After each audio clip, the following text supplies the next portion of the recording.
Hello, my name is Anavella Regalado, and we are here today to answer a few questions about worship. Um, I studied music at Instituto Canción in Mexico, and I'm currently active in worship, and we're just going to answer a few questions today. Our first question is, how do you prepare beforehand? And for me, the best way to prepare is listening to the material. Um, Usually in worship, unless you're doing something original, we're always doing other songs from other ministries. And so that's the best way to prepare for me is you have to listen. You have to know what it is that you're going to do, not necessarily imitate, but just to learn the lyrics, for example. That's the best way to do that. The next question is, how do you avoid being nervous? I think the best way to not be nervous, obviously, if you're trying to not be nervous, that means you're trying to be natural. And the best way to be natural is to actually worship.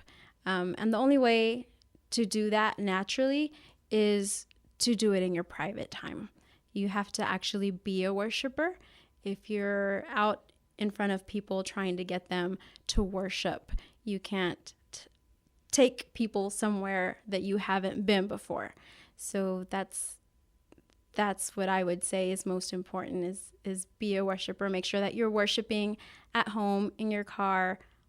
Always just be a worshiper. The next question is, how do you handle distractions? It's so easy to get distracted when you're on stage. Sometimes I look out and I see these faces of people that look angry, and I'm thinking, who held a gun to your head to come to church today? It just seems that way, but sometimes you don't know what they're thinking. You don't know what they're going through. And so one way that I avoid these distractions is I try to focus on somebody in the congregation that is actually involved, that is very... that is participating, that has their hands lifted, that is really getting into the music. And I just try to find those focal points that I can focus on and just try not to focus on those distractions. There's other distractions too, like when people are walking into the sanctuary late. There's so many things going on when you're up there, but you just have to know what you're singing, be concentrating on what you're doing, and focus on the good things out there.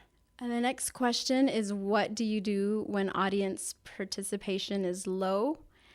And the best thing I know to do is be consistent. You just have to be consistent no matter what you're looking at out there. You have to know why you're there. You have to know what you're doing and why, and just be consistent and make a decision right then and there. When you're watching people not go where you're trying to get them to go, you still go there anyway, and the Holy Spirit will help you out and help the people, and He'll support you, and just go there anyway, and just make a decision that you're gonna do what you know to do, and just be consistent. The next question is, what helps you stay faithful? I think that being faithful is just a decision, because you're just not going to feel like it every day. We're human. Sometimes we're tired. Being faithful is a decision. You just have to, again, know why you're there and what you're doing it for. And ultimately, the person that gets the most benefit out of it is you. I mean, you're there to serve people, but serving it's so rewarding. And so just once you decide to get involved in worship, just know why you're there and make a decision that that's what you're going to do, no matter what hard things come your way. Because sometimes you will not feel like it, or sometimes you might want to quit. Because again, we're all human, but you just have to make a decision. The next question is, why do I personally enjoy leading worship? And again, it's a lifestyle. Thankfully, I grew up in church. I know that sometimes that doesn't mean anything, but I've always loved the presence of God. And it's all I know, and I don't want to know anything else. And to be able to share that with people and to be able to help other people understand it is such a privilege. And that's why I enjoy it. And that's all we have for today. Thank you for watching. Thank you for joining us. And if you like this video, don't forget to like it and stay tuned for more things that we'll have coming up.